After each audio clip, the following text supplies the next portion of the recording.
حضور صلی اللہ علیہ وآلہ وسلم نے ارشاد فرمایا، جنت میں ایک دروازہ ہے جسے ریان کہتے ہیں۔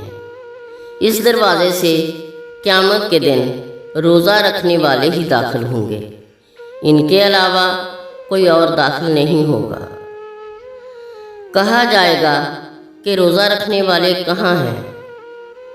پھر وہ اس دروازے سے داخل ہوں گے، اور جب روزہ رکھنے والوں میں آخری داخل ہو جائے گا تو دروازہ بند ہو جائے گا اور پھر کوئی اس دروازے سے داخل نہیں ہوگا۔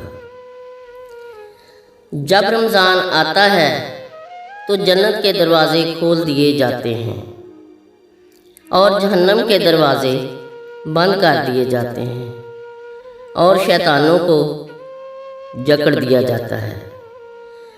ساون کے مہینے میں بادلوں سے اتنی برسات نہیں برستی جتنی رمضان کے مہینے میں اللہ کی رحمت برستی ہے۔ سبحان اللہ۔